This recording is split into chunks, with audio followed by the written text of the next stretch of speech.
अस्सलाम वालेकुम गाइस, आप देख रहे हैं किड्स टीवी। अस्सलाम वालेकुम दोस्तों, उम्मीद करता हूँ आप लोग सब खैरियत से होंगे।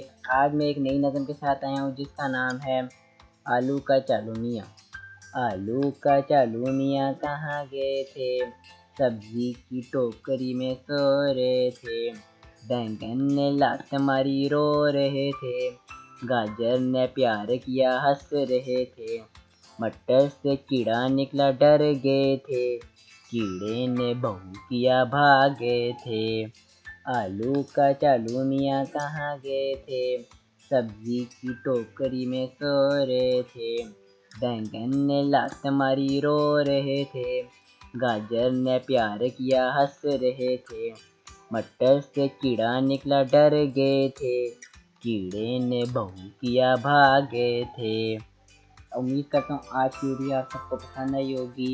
लाइक कमेंट एंड शेयर करना ना भूलिएगा। मिलते हैं अगली वीडियो में, तब तक के लिए अल्लाह हाफ़िज़।